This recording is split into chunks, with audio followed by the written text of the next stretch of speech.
capital de Colombia. 7 millones de habitantes, 2.600 metros de altura y un paisaje típico del altiplano andino.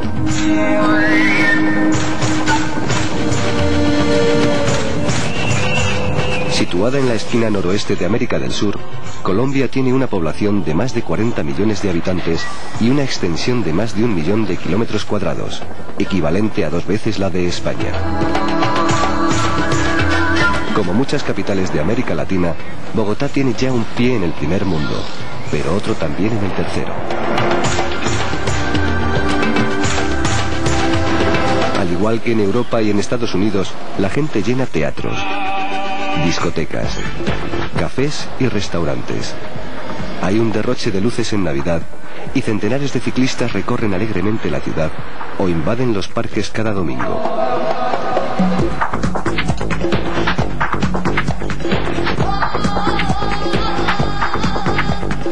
Su vida parece discurrir normalmente.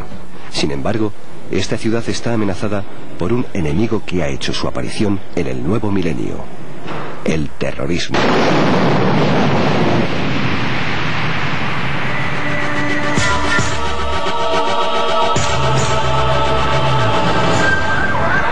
Las personas que resultaron heridas eran transeúntes. Sobre la explosión de un carro bomba en el occidente de Bogotá. Fueron víctimas de la explosión. Y como en todos los lugares del mundo donde aparece el terrorismo, la reacción de la gente es la misma: horror y desconcierto.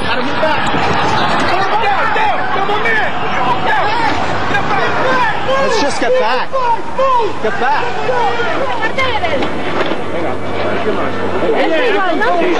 Vamos a hacer otra instalación. Vamos a hacer otra instalación rápidamente. Dejar esto.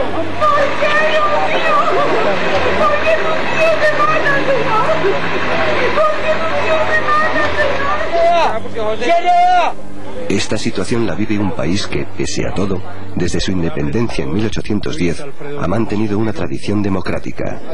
Que además es un país que tiene una larga tradición institucional, de sociedad civil fuerte, de sometimiento de las fuerzas militares al gobierno civil, una democracia imperfecta, desde luego, pero una democracia real.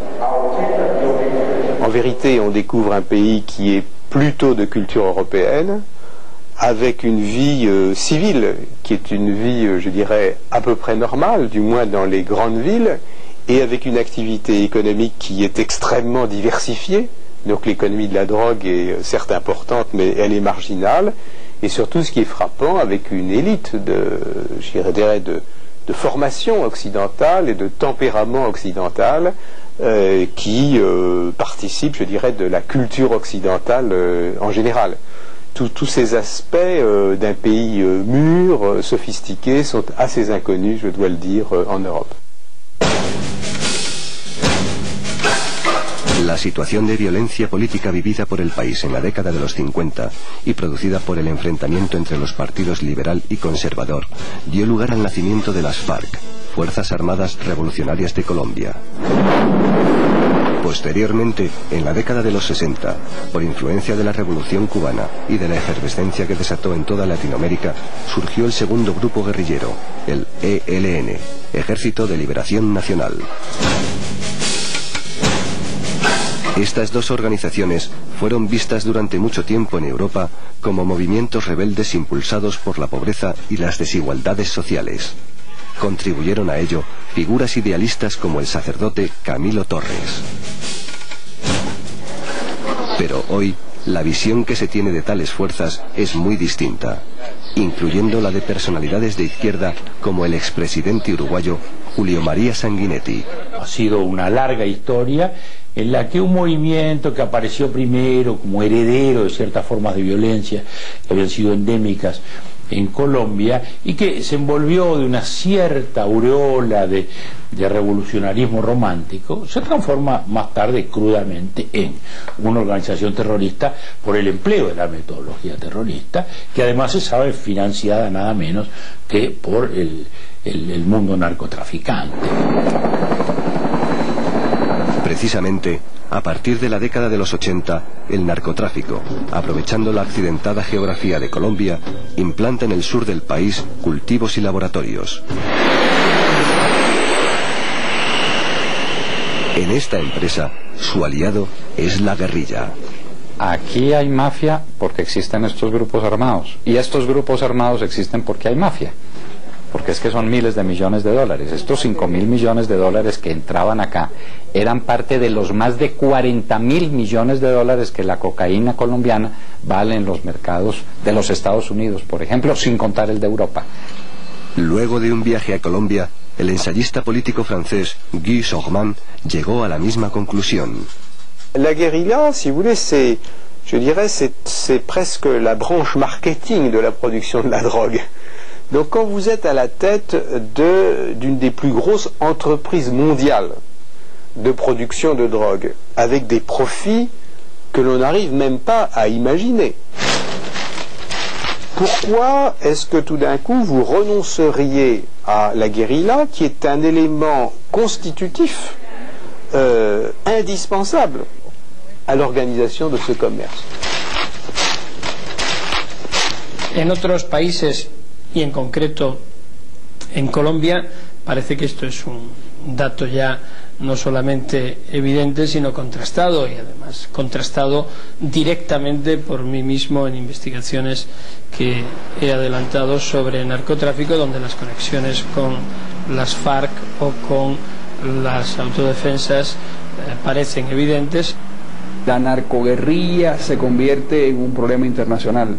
Los ejércitos guerrilleros comunistas narcoterroristas pasan las fronteras a Ecuador, a Venezuela, afectan a países limítrofes. La situación colombiana se vuelve aún más compleja cuando surgen las llamadas autodefensas campesinas, conocidas asimismo como paramilitares, y que también se financian con recursos del narcotráfico. Movimiento fuera de la ley, surgido para combatir la guerrilla, se vale igualmente del terrorismo en sus acciones y asesina a sindicalistas, personalidades de izquierda y campesinos que consideran cercanos a los guerrilleros.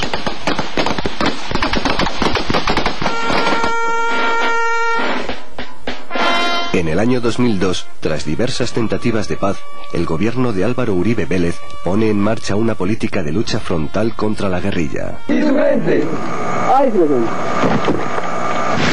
Golpeada en las zonas rurales, esta entonces opta abiertamente por el terrorismo urbano.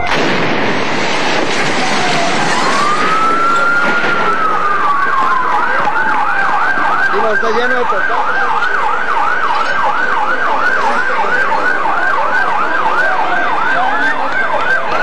Por primera vez en mucho tiempo, el ejército, nuestra fuerza pública, está tomando la iniciativa de ir a la zona de retaguardia, donde están los principales frentes, donde están los cabecillas de estas organizaciones terroristas, especialmente de la guerrilla.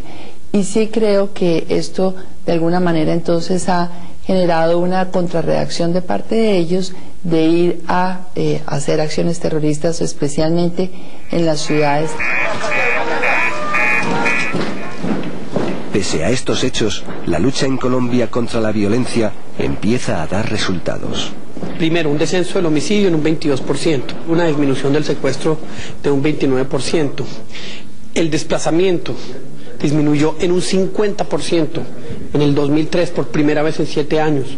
La voladura de torres de energía, la voladura de puentes, las tomas de pueblos, todas han disminuido por encima de un 50%, y los colombianos pueden hoy recorrer su país en las carreteras tranquilamente, cosa que hace 2 años no podemos hacer. El pueblo dijo, aquí estoy presente. Todos los días crecen y crecen y crecen los informantes, los cooperantes. Es un pueblo entero levantado contra estos bárbaros de nuestro tiempo. Los millonarios recursos que le aporta el narcotráfico permite a los grupos guerrilleros adoptar técnicas altamente sofisticadas. Sí que ha habido vinculación ideológica.